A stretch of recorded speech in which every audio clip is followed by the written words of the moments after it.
Hi guys, welcome back to CarJJ.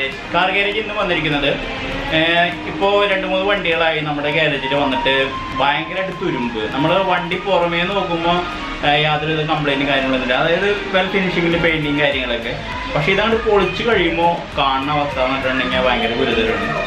ശരിക്കും പറഞ്ഞിട്ടുണ്ടെങ്കിൽ 3 ഇന്നോവോളം ഇവിടെ തുരുമ്പിൻ്റെ കംപ്ലൈൻറ്റിൽ വർക്ക് പെൻഡിങ് ആയി വരുന്നത്. അതായത് വേറെ ഒന്നും കൊണ്ടല്ല, അതിൻ്റെ റണ്ണിങ് ബോർഡ് ഒരുപാട് തുരുമ്പ്. റണ്ണിങ് ബോർഡ് നമ്മൾ കട്ട് ചെയ്തപ്പോൾ റണ്ണിങ് ബോർഡ് റണ്ണിങ് ബോർഡ് പുറമേ തുരുമ്പ് വന്നിട്ടുണ്ടെങ്കിൽ ജസ്റ്റ് റണ്ണിങ് ബോർഡ് അയക്കുക, അത് റീപ്ലേസ് ചെയ്യുക, അത്ര കാര്യങ്ങളുള്ളൂ. പക്ഷേ റണ്ണിങ് ബോർഡ് നമ്മൾ അയച്ചു നോക്കിയപ്പോൾ അതിൻ്റെ അവസ്ഥ എന്ന് പറഞ്ഞിട്ടുണ്ടെങ്കിൽ ഉള്ളിലെ ഫ്രെയിം മൊത്തം തുരുമ്പാണ്.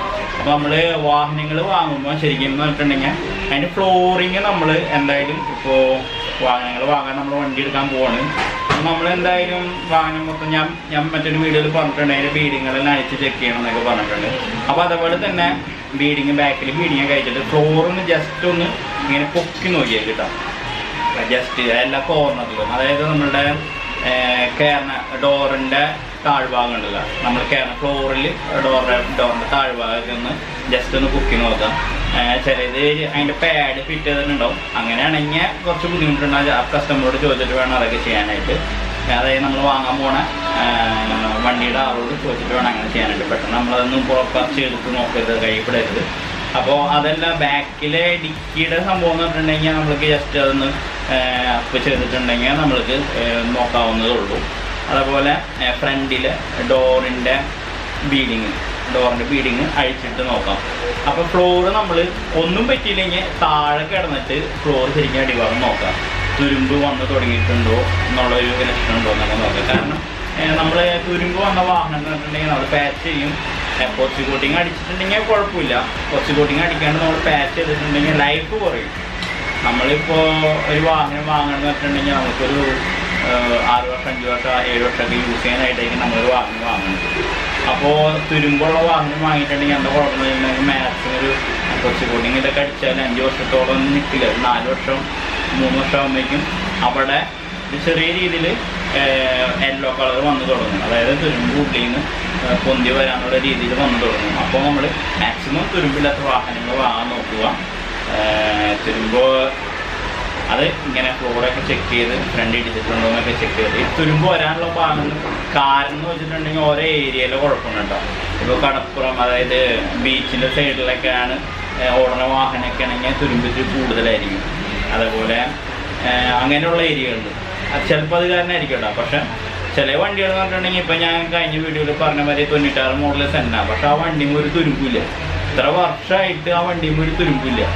അപ്പോൾ അത് സൂക്ഷിക്കണതിൻ്റെ കഴിവുണ്ട്. ഇപ്പോൾ വെള്ളം കെട്ടി നിന്നിട്ടുണ്ടെങ്കിൽ ഇപ്പോൾ ഒരു പോളിസ് വന്നിട്ടുണ്ട്.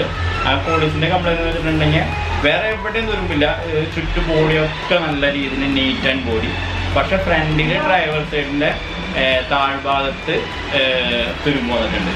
എന്താ ആകെ പെട്ടെന്ന് മഴ വന്നു, ഞാൻ പുറത്ത് പോയി തിരിച്ചു വന്നത് ആകെ നനഞ്ഞു. വേറെ നല്ലൊരു വണ്ടി പുറത്തിട്ട് ചെയ്യണ്ടായിരുന്നു. അപ്പോൾ അതിന് അകത്തേക്ക് കയറ്റിടാൻ വേണ്ടി ഓടിപ്പോയതാണ്, നനഞ്ഞ് ചീഞ്ഞു. കുഴപ്പമില്ല. അപ്പോൾ നമ്മൾ പറഞ്ഞു വന്നത് തുരുമ്പിൻ്റെ കാര്യമാണ്. ഇതേപോലെ മഴ പെയ്തിട്ടുണ്ടെങ്കിൽ വണ്ടിയുടെ അകത്ത് വെള്ളം കിട്ടി നിന്നിട്ടുണ്ടെങ്കിൽ തുരുമ്പ് കാര്യങ്ങൾ വരും. അപ്പോൾ അങ്ങനെയും തുരുമ്പ് കാര്യങ്ങൾ വരും. പുറമേ നിന്ന് കുഴപ്പമൊന്നും ഉണ്ടാവില്ല, പക്ഷേ അകത്ത് നല്ല തുരുമ്പ് എന്ന് പറയുമ്പോൾ ഭയങ്കര വിഷമമുള്ള കാര്യമാണ്. അപ്പോൾ വണ്ടികൾ വാങ്ങുമ്പോൾ മാക്സിമം തുരുമ്പില്ലാത്ത വണ്ടി നോക്കി വാങ്ങും. പിന്നെ ഞാൻ പറയാൻ പോകുന്നത് നമ്മളുടെ Euro 6 ഇപ്പോൾ വരുന്നുണ്ട്, Euro 4 നിർത്താൻ പോകണമെന്നൊക്കെ ഉള്ളൊരു ന്യൂസും കാര്യങ്ങളൊക്കെ വരുന്നുണ്ട്. എൻ്റെ ഒരു അഭിപ്രായത്തിൽ, പേഴ്സണൽ അഭിപ്രായത്തിൽ ശരിക്കും പറഞ്ഞിട്ടുണ്ടെങ്കിൽ Euro 4 വണ്ടികളാണ് നല്ല വണ്ടികളായിട്ട് തോന്നുന്നത്. നമ്മളിപ്പോൾ ഒരു വണ്ടി ഇവിടെ പെയിൻറ്റിങ് ചെയ്യുന്നുണ്ട്, അതിൻ്റെ ബേസ് കൂട്ട് നമ്മൾ അടിക്കുന്നുണ്ട്. അപ്പോൾ അടുത്ത് നമുക്ക് അതിൻ്റെ ഒരു ടൈം ലാപ്സ് ഒന്ന് കണ്ടിട്ട് വരാം.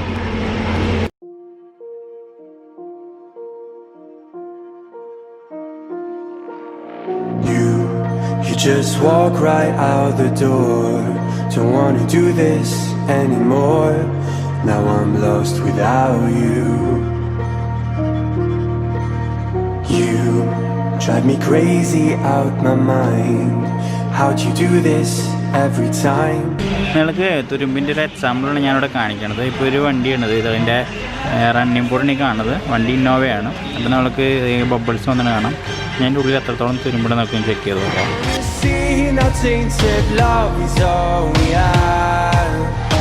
Our issues run so deep. Now when I try to sleep, I feel so bad.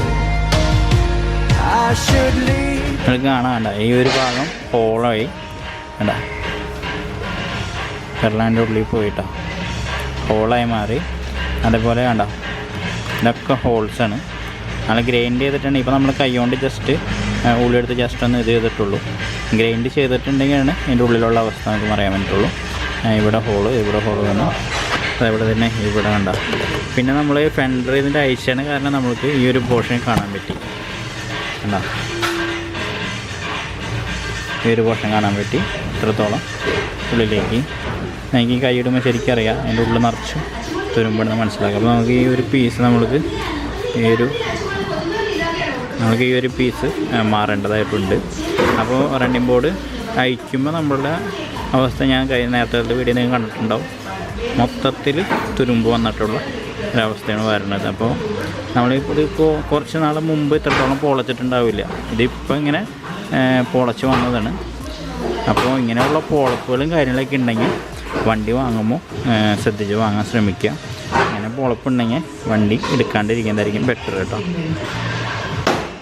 ഇപ്പോൾ ഗ്രൈൻഡിങ് ചെയ്ത ഇത് കാണുന്നത് ഇതിൻ്റെ ഇന്നർ സൈഡ് കാണാം. ഇന്നർ സൈഡ് നോക്കുകയാണെങ്കിൽ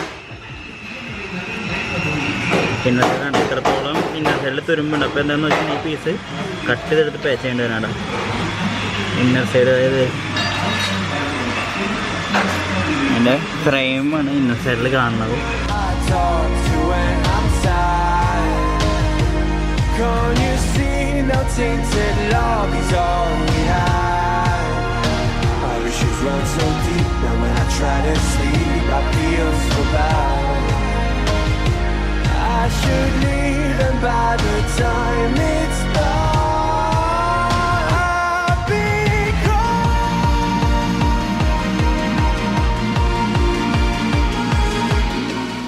അപ്പോൾ എൻ്റെ ഈ ഒരു വീഡിയോ എല്ലാവർക്കും ഇഷ്ടപ്പെട്ടെന്ന് വിചാരിക്കുന്നു. സബ്സ്ക്രൈബ് ചെയ്യാത്തവരുണ്ടെങ്കിൽ തീർച്ചയായും സബ്സ്ക്രൈബ് ചെയ്യുക. നിങ്ങൾക്ക് പെയിൻറ്റിങ്ങിൻ്റെ വെൽഡിങ്ങിൻ്റെ അതേപോലെ തന്നെ ഇങ്ങനെയുള്ളൊക്കെ ഡൗട്ടുകളും കാര്യങ്ങളൊക്കെ ഉണ്ടെങ്കിൽ കമൻറ്റ് ബോക്സിൽ ഇടാവുന്നതാണ്. എനിക്ക് അറിയാവുന്നത് നിങ്ങൾക്ക് ഞാൻ പറഞ്ഞു തരാം. അപ്പോൾ സബ്സ്ക്രൈബ് ചെയ്യാത്തവരുണ്ടെങ്കിൽ തീർച്ചയായും സബ്സ്ക്രൈബ് ചെയ്യുക. വാഹനങ്ങൾ വാങ്ങുമ്പോൾ മൊത്തത്തിൽ നന്നായി നല്ല രീതിയിൽ ചെക്ക് ചെയ്തിട്ട് വാഹനങ്ങൾ എടുക്കാൻ ശ്രമിക്കുക. നമ്മളൊരു വാഹനം നമ്മളൊരു എമൗണ്ടിൽ മോബൈലേക്ക്, അതായത് ഒരു എമൗണ്ട് നമ്മളൊരു ഇതിന് വേണ്ടി വാങ്ങണതാണ്. നമ്മൾ കൂട്ടിയ പൈസ കൊണ്ട് നമ്മളൊരു വാഹനം വാങ്ങണതാണ്. വാഹനങ്ങൾ വാങ്ങുമ്പോൾ നമ്മൾ അതിൻ്റെ ബോഡി കണ്ടീഷൻ ചെക്ക് ചെയ്ത് തന്നെ വാങ്ങുക. എൻജിൻ കണ്ടീഷൻ ചെക്ക് ചെയ്യണം. പക്ഷേ നമ്മളിപ്പോൾ ബോഡി ഷോപ്പ് ആയതുകൊണ്ട് ഈ ഒരു വീഡിയോയിൽ ബോഡിനെ പറ്റിയിട്ടുള്ള കാര്യങ്ങളാണ് ഞാൻ പറഞ്ഞത്. അപ്പോൾ എല്ലാവരും ഇതേപോലെ ചെക്ക് ചെയ്യുക. അപ്പോൾ എല്ലാവർക്കും ബൈ.